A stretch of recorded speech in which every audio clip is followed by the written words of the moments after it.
Coming up on this week's episode of Destination Linux, we're covering community feedback, an interview with Dalton and Marius of UBports, software picks, and tips and tricks, as well as so much more, coming up right now on Destination Linux.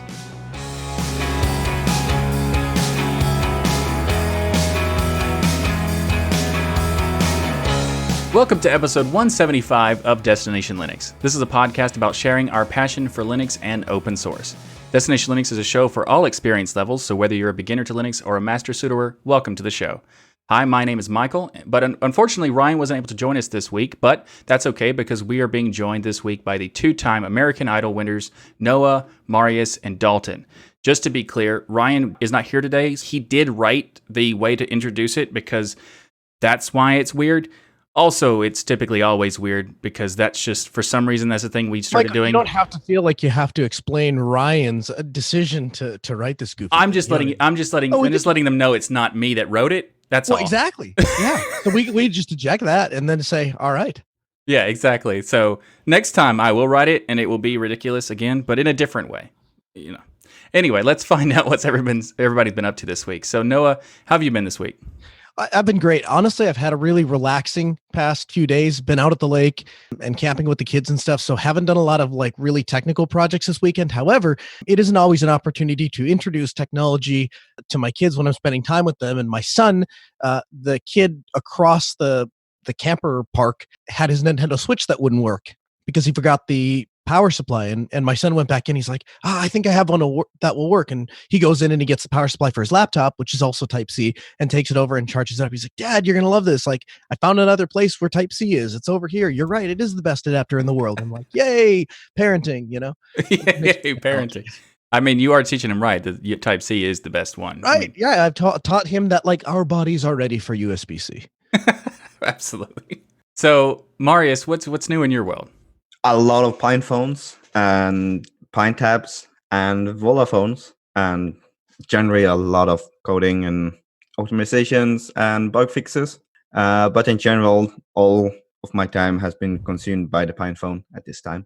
So I'm really excited to talk about the Pine phone. We're going to get to that later in the show because we have a lot of things to talk about for UBports and the Pine phone and just Pine in general. So we'll save that for later in the show. So Dalton, how has your week been? Well, I could answer Pine phone, but you completely ruined that. No. You can totally say that. We're just going to wait until get to the next part. Oh, man. Yeah, it's fine. You're making me wait. Yeah. It's all right. But I've been working on a lot of optimizations for Ubuntu Touch, as well as on the Pine phone. Completely different from what Marius has been doing. Oh, okay. So that's very different. Just so everyone is fully aware, both Marius and Dalton are not only American Idol winners, they're also from UBports. Michael, how was your week? My week's been quite fun. As far as like doing a lot of different new graphics, I actually have even more that's coming in the next episode.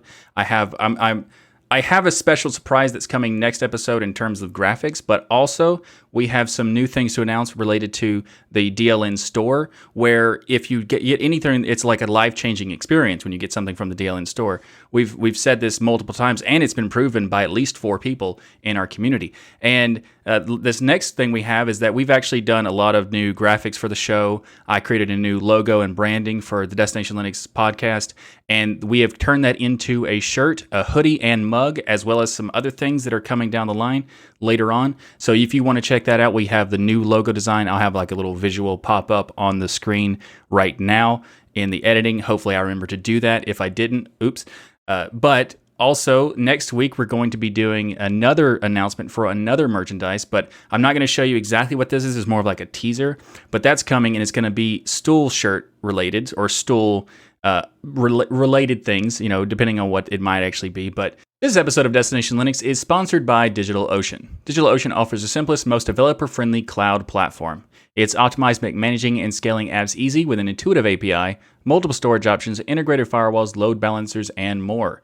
DigitalOcean also recently announced new features and services such as the virtual private cloud service in all regions free of charge. This lets you create multiple private networks to isolate your workloads. And they also have a new container registry. This is now available to all users as an early availability release. And this allows you to easily store and manage private container images and push images seamlessly to Kubernetes on DigitalOcean. New quick install droplets are also available. They're in the new DigitalOcean Marketplace droplets, such as Jitsi, which is a web conferencing Zoom alternative, and you can even load up a Minecraft server. You can get all this plus access to their world-class customer support for as low as $5 per month. You can get started on DigitalOcean for free with a $100 credit by going to do.co/DLN. Again, you can get started on DigitalOcean with that $100 credit by going to do.co/DLN, and you can use that $100 credit for spinning up a dozen droplets or even some monster-sized droplets for 2 months. Anything you want to do on DigitalOcean, you can do it with that credit by going to do.co/DLN. And thanks again to DigitalOcean for sponsoring Destination Linux. And our community feedback this week, Maxu writes in, or MXU, perhaps it's probably a screen name, writes in to say, Dear Destination Linux guys, you guys continue to impress. All your episodes are great, but your latest episode with the ladies from Women in Linux is extra fantastic. My gender might be different, and I might have a different background than the ladies, but that doesn't matter because we all share similar desires for geeking out on tech. And of course, our shared love of Libre open source stuff that like Linux.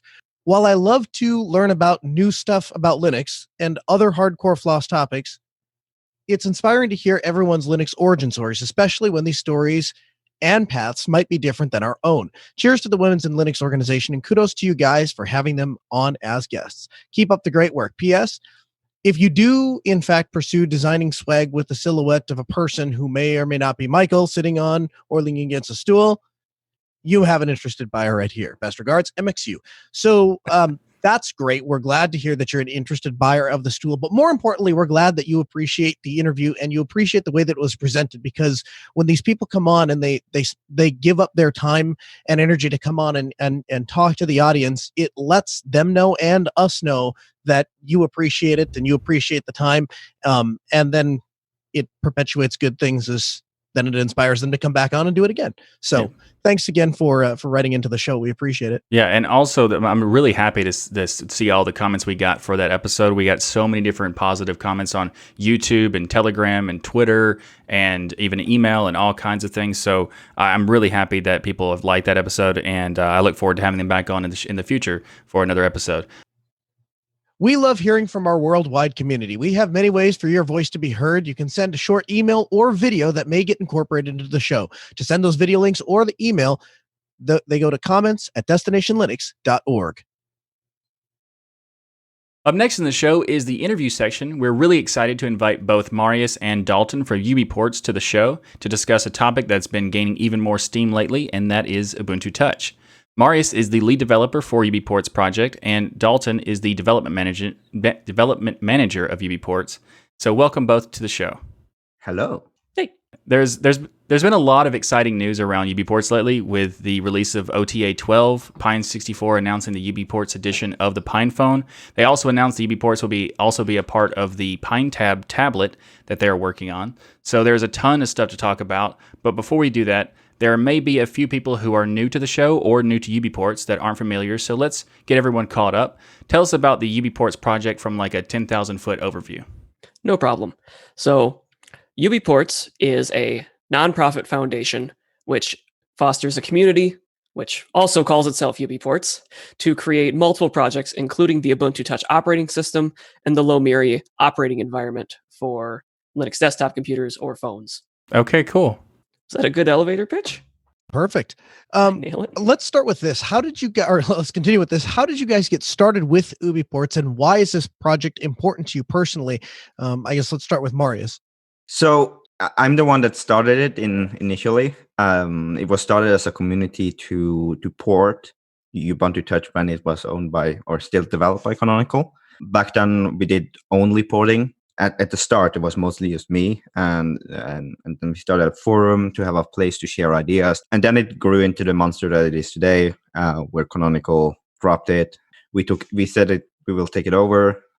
We took it over, and today we are actually shipping 2 ODM devices in the near future: the Volaphone and the PinePhone and the PineTab. So 3 devices in the near future, and then I also brought along the likes of Dalton and John and all these awesome people with me.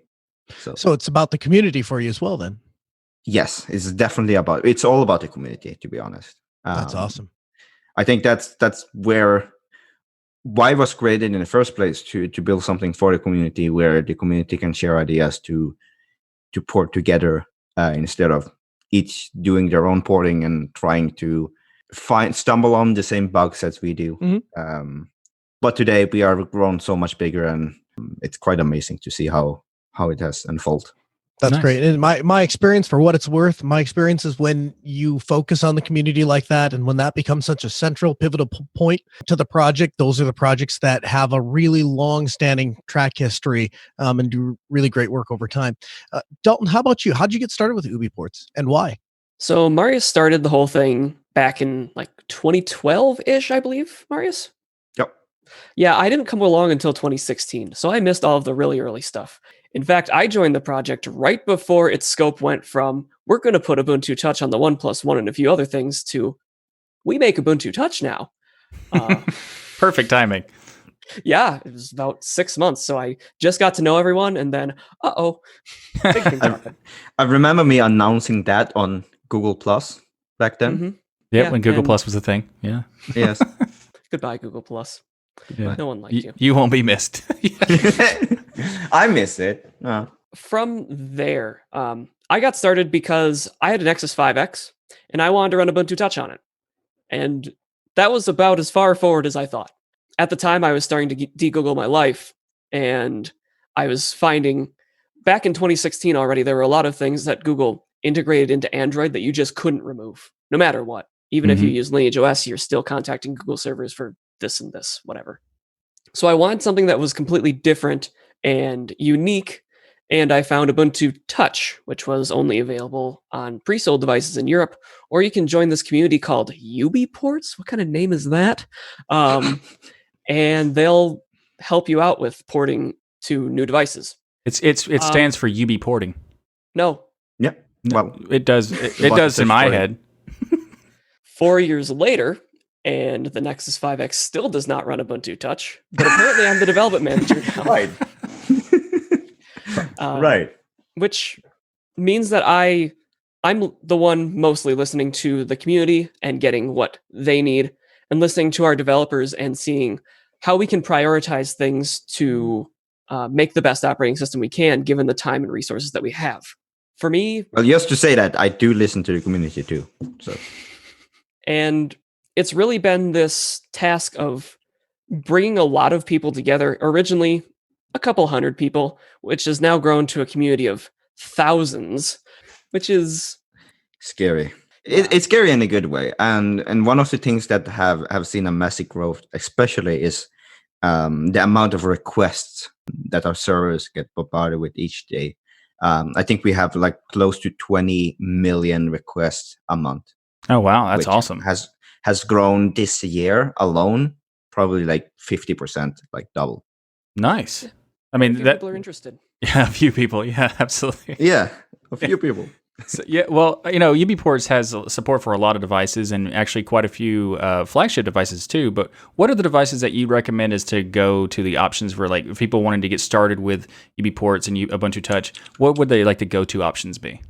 So the go-to options in right now, if you need a device right now and you can't wait for the Pine phone or the Vola phone, I would probably say one of the ARM64 devices that we are currently bringing up, like that one by Alfred, which is the Xperia X. Xperia X, and the OnePlus 3, which I have here somewhere. One of those devices will definitely give you a more smoother and also a longer support time than one of the older devices.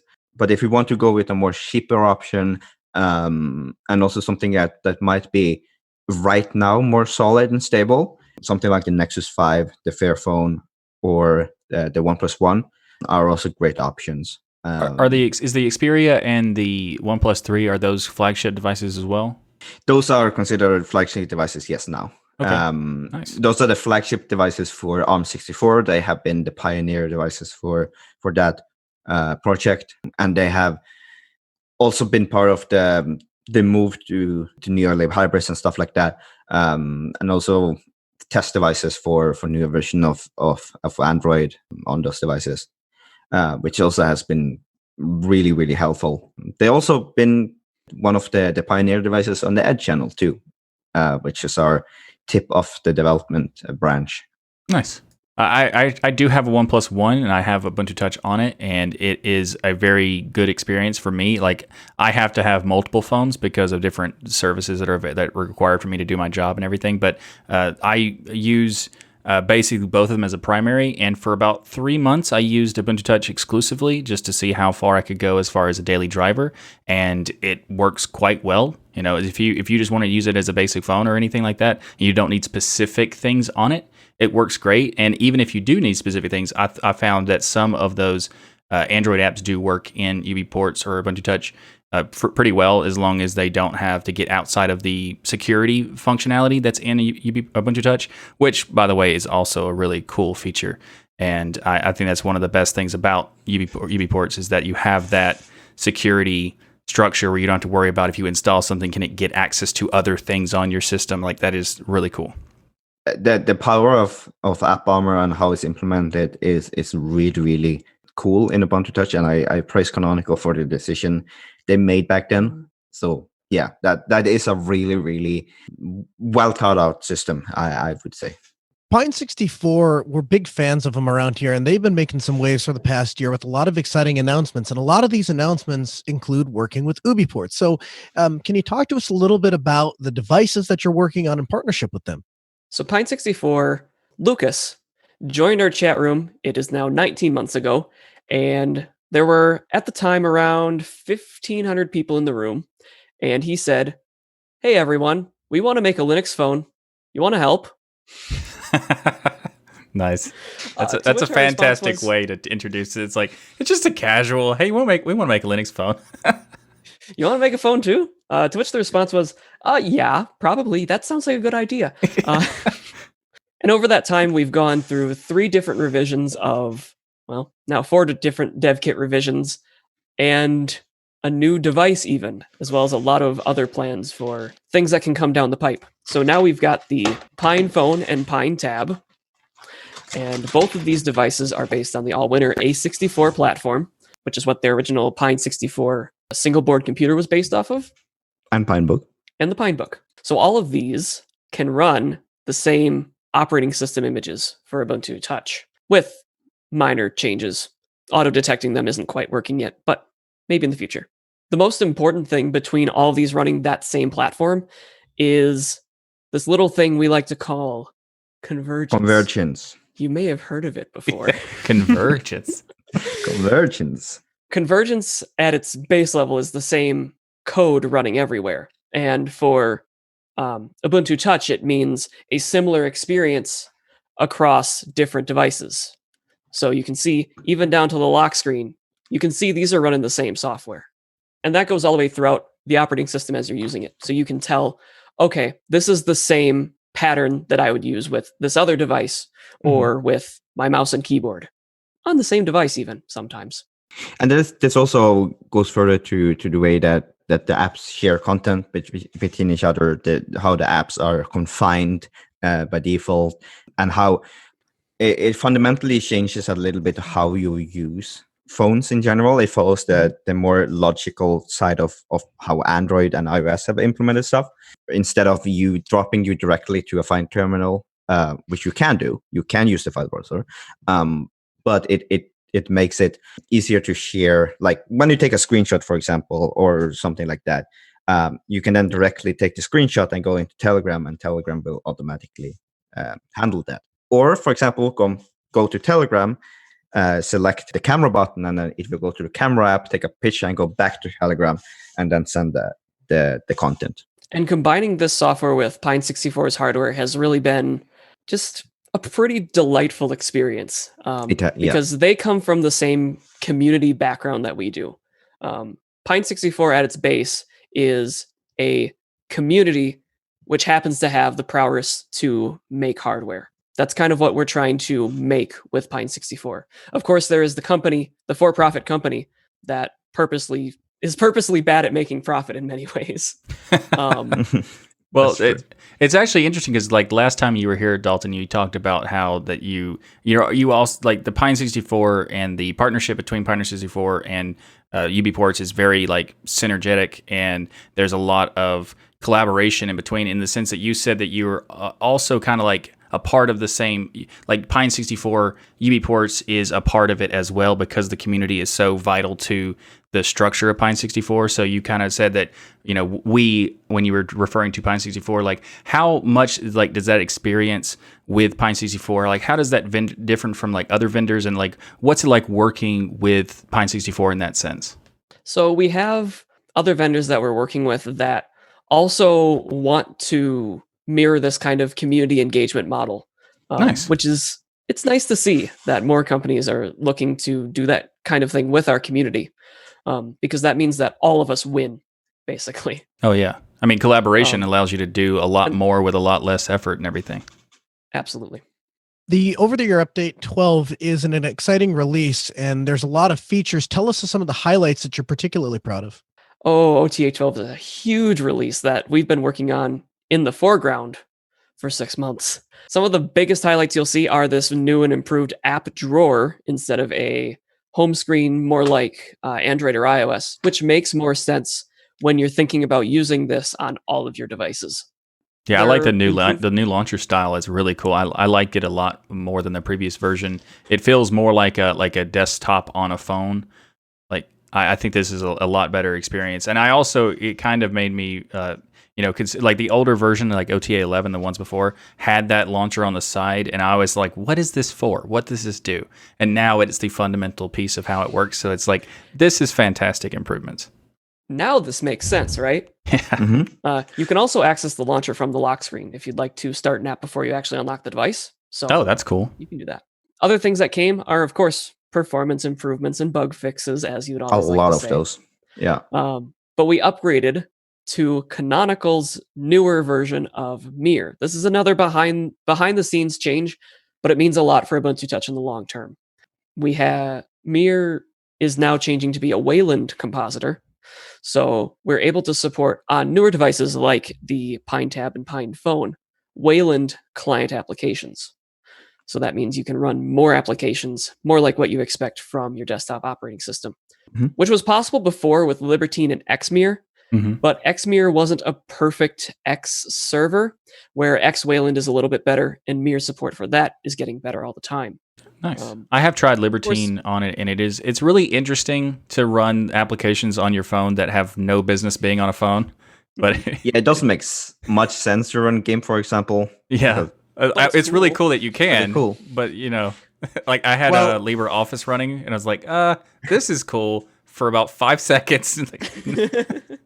Well, the cool thing is for example, if you have a Nexus 5, you can connect it to a display, and you could actually use it that way. And I think that's the intended use in the first place when Canonical first made it, because they pre-installed this on a tablet which had HDMI out back then. Yeah, that makes sense. The convergence thing. Yeah. That's a display out. Well, it's close enough. Yeah, it's close. It doesn't help my joke when you try to explain it. I'm wrong. No. I like butchering jokes. That's what I do. Okay, cool. It should be noted that the Pine 64 hardware, the Pine Tab, has mini HDMI for the same purpose, and the Pine Phone has a display out chip over USB Type-C. So once we get that working, you can do that same thing. You can plug your phone into an external display and use all those apps that don't make sense on the little screen on the big screen. But do note that the hardware on the Pine phones and the Pine Tab will not be that capable of handling big applications like Firefox and LibreOffice with a smooth experience. It will work, but I'm not sure how productive you will be. When that happens, will there be an ability to use a different UI? So, for example, like the UI that I would want, let's say I want Kate, right? I would imagine that would be a smaller application. Is that something I could run maybe in the desktop form on the Pine Phone, plugged into an external display and maybe an external keyboard and mouse? Absolutely. Yeah, no problem. Wow. So how many applications will support things like that? Well, for the desktop mode itself, it's very that opens it up a lot more. Of course, we need to get X Wayland working better underneath Mir to really make that pop. But But it works. The goal Yeah. is to have any application you can run installable Everything. under Libertine and usable.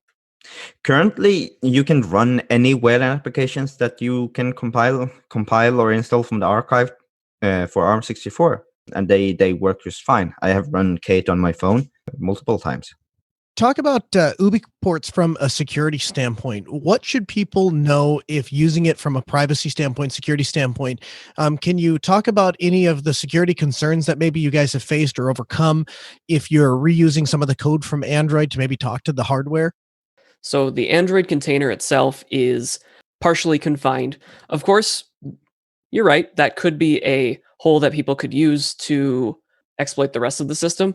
And indeed, if that does happen, we'd like to know about it. The applications themselves, though, are, as we mentioned earlier, confined and aren't able to access each other, or in many cases, those Android drivers directly. So now we are talking about the Android devices which go under the branch of Halium.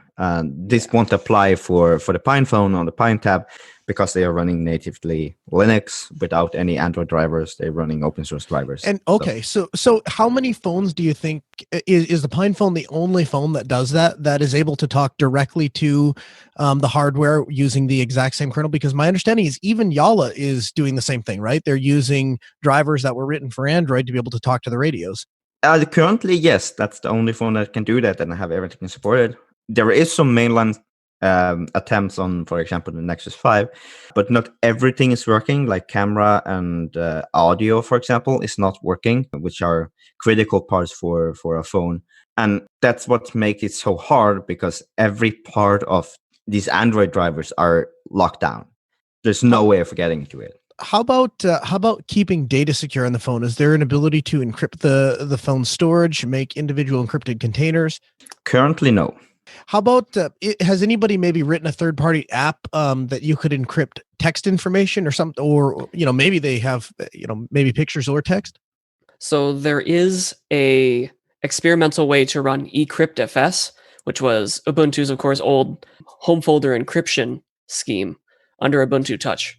However, it isn't the best experience. There are password managers that can kind of do it, but indeed that is a weak point for Ubuntu Touch, and certainly something that we want to add in the future is encryption of all user data, including data that the system sets for settings and things. Yeah, and just a suggestion too. When you guys get to that, also the ability to encrypt external storage, right? If I have an SD card, I know that would be a great thing. And I correct me if I'm wrong, but I mean, wouldn't it just be a function of moving Lux over and then having it decrypt a Lux volume? So yes, and indeed, the user data of Ubuntu Touch is completely separate from the read-only file system. Uh-huh. So all of your apps and everything can be completely wiped away, and your device will boot just like it was new.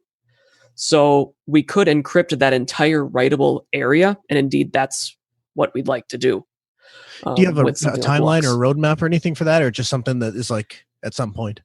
I do not currently. One of the problems with encryption too is that many of our Android devices use the vendor provided kernel, which often are older LTS kernels. Some are not even LTS.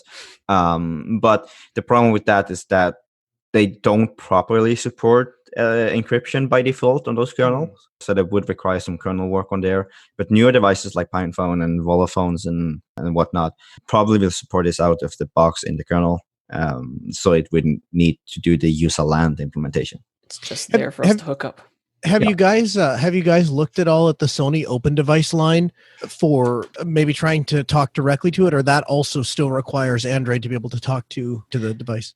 It still requires these binary blobs which are compiled for Bionic libc, which is Android's own implementation of C.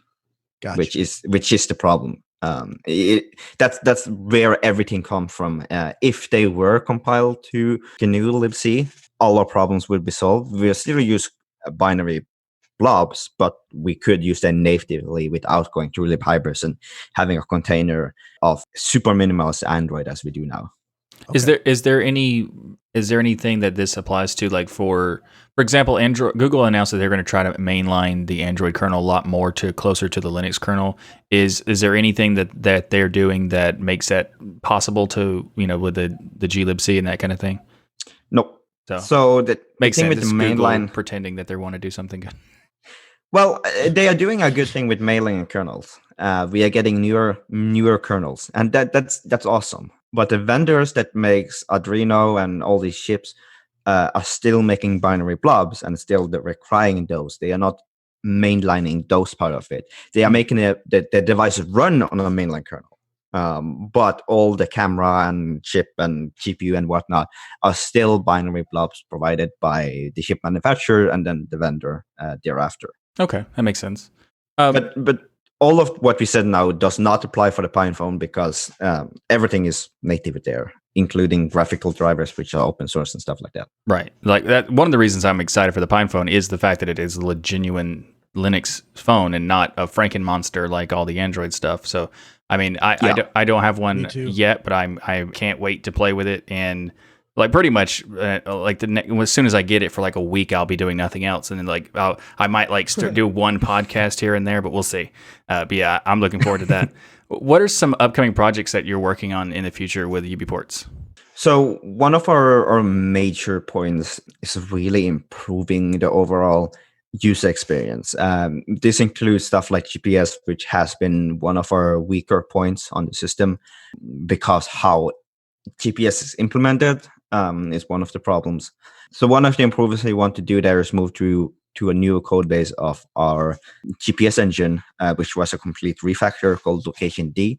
We also want to implement a GPS support, proper GPS support, which means that the GPS for faster lock-on times, so that yes. you can just be on Wi-Fi and it'll figure out where you are based on that alone. Not only it's also use cell tower positions, and then it provides neighboring cell towers, so it can triangulate your position based on the answer time to the different cell towers, which is an awesome technology, by the way. And we also want to improve the overall stability of the system, user experience, newer Qt versions or Qt versions, improve startup times, graphical improvements, improve the optimization of shaders, which is one big point that we're currently working on. And also, Andbox is one of the things that we also want to improve, get into a more proper support, more hardware supported, permission based, so we can allow, for example, camera to get passed through to an AMRO application. These are one of the highlights, but we also want to improve the desktop experience. Like the Lumiri? Lumiri, yeah. Yep. Which is something we do on parallel, bringing it into Debian, for example, to improve this. And generally making the desktop experience usable. Because right now, it's not really usable on a desktop. You can use it, but I wouldn't recommend it.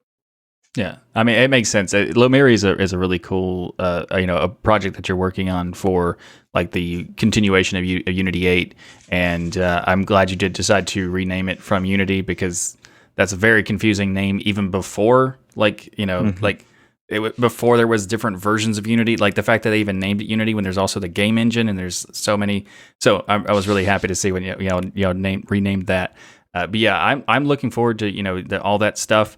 All of that sounded really good, especially the GPS. There's a lot of people who can't find their way out of a parking lot, and I'm one of those people. But there's the other thing about the Android support for Andbox. Like I was really excited when I played with it on the UBports on Ubuntu Touch, and I'm curious, like how soon do you think that would be available in terms of like more support for getting outside of like having some connections where mostly the clipboard. Like I installed a couple apps that were Android based, and the only problem I had is that the clipboard for the system was locked to that particular app.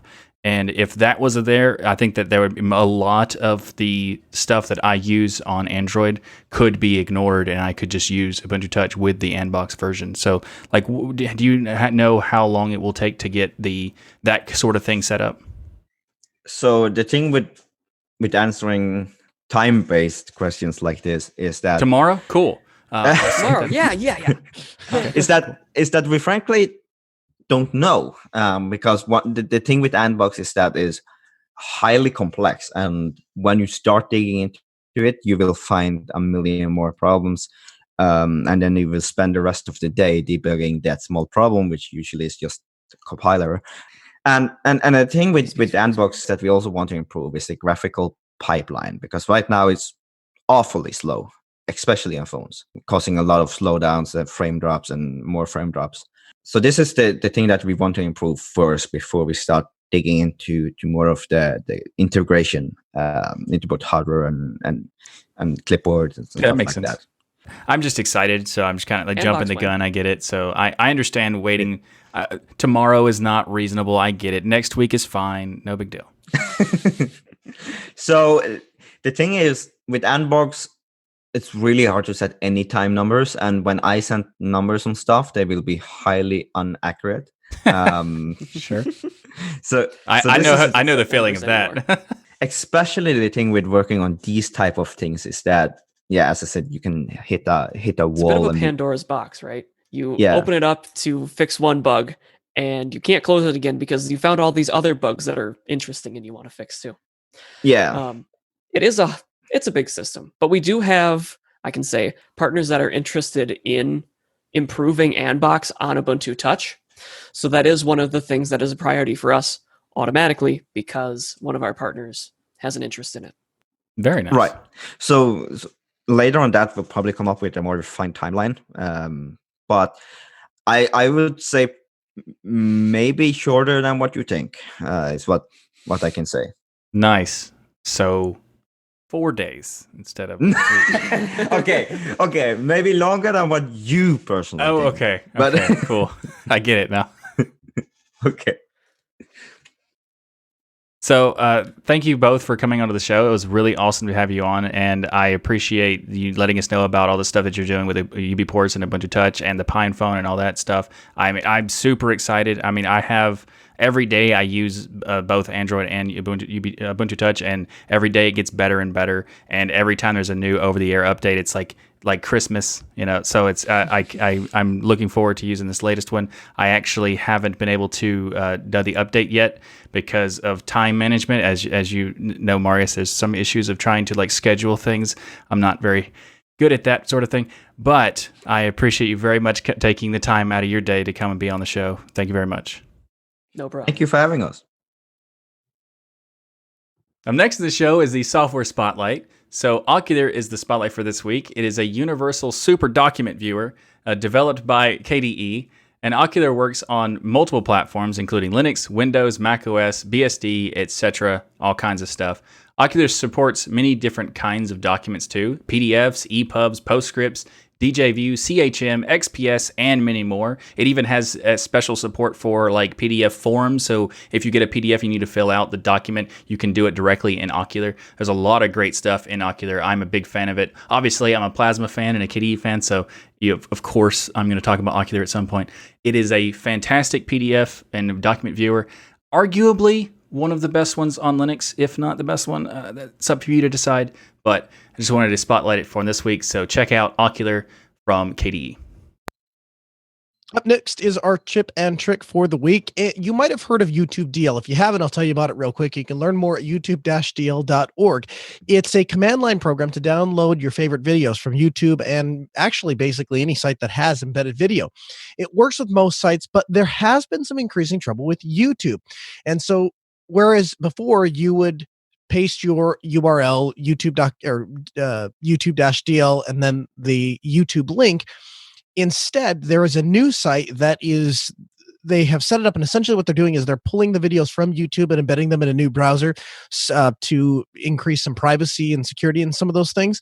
And so I'm sure this site is going to get shut down eventually. For now, it works, and I'm using it. I've also noticed that a lot of people are sharing links on the site as well. It's invidio.us. And so if you use the InVideo link instead of in place of the YouTube URL, you can still download YouTubes with YouTube DL without having to encounter problems where it says that video is unavailable. So to recap, YouTube-DL, the invideo.us domain instead of youtube.com, and then leave the slash and then the watch $V equals and then the string for that YouTube name. You'll just paste all of that in, and that will allow you to download YouTube videos. Yeah, and also YouTube DL is a fantastic thing. And when you do have issues, if you just update it, typically it'll be able to solve those because they do frequently update like every few days or so. But this does make it a lot easier having to deal, not having to deal with YouTube doing all that when you use the invideo.us site. And YouTube DL is one of those things where we've never talked about it. We never spotlighted it before. We just one of those things that we use all the time. And it's something that it's ridiculous that we never talked about it before because it's so awesome. So now we have. So check it out. A big thank you to each and every one of you for supporting us by watching or listening to Destination Linux. If you want a behind-the-scenes pass into the making of this show and an opportunity to chat with us live after the show in the patron post-show, consider becoming a patron. Our patrons help keep the show going, and you get perks like access to the live recordings and unedited versions of the show. The best part is you can get started with just a few dollars on Patreon or sponsors. Destination Linux Network also offers a great way for you to become a part of the community by going to destinationlinux.network and joining our forums. Discuss the shows, the network, with listeners from all around the world, all in one place. If you're looking for more live chat sessions, then join us in our interactive Telegram group or our Discord server where you can interact and share your passion for Linux with other members of the community. Head over to destinationlinux.network to learn more. And of course, they love hearing from you. Please get back to us and provide some feedback or ask any burning questions you may have. Send video links or comments to our email address, comments@destinationlinux.org. Please try to keep the comments brief as we may include them in a future episode of the show. Also, don't forget to check out the Destination Linux store and pick some of the cool swag they got over there. Grab yourself a hoodie, t-shirt, coffee mug. Today, many even claim wearing a Destination Linux shirt is a life-changing experience, and I can attest to that. Perfect. That is 5 people officially, at least. I have to do the math check, make sure and confirm. But if you want more content from us, the fun doesn't stop here. We also have our own channels to check out. You can check out Ryan. He's not here this week, but he's always at youtube.com/DasGeek, where you can find content where he fills your brains on hardware, software, and all things Linux. You can find my content at tuxdigital.com, where I do an in-depth weekly Linux news podcast, This Week in Linux, and other Linux-related content. Noah can be found on the AskNoahShow.com, where he hosts a weekly talk radio show at 6 p.m. Central on Tuesdays. You could join him, and he'll answer all your Linux and tech questions. And also be sure to go to linuxstool.com because apparently Noah prefers that domain. Make sure to check out our other Destination Linux Network shows like Hardware Addicts, Linux for Everyone, and the DLN Extend podcast. You can find each one of those by typing the shoe name .stool into your web browser. No, I'm just kidding. That doesn't work. But I promise you, when .stool comes out as the top level domain, Michael will register like all of them. Probably. So, yeah. And everybody have a great week. And remember that the journey itself It's just as important as the destination. Yeah. Thanks, everyone. See you next week.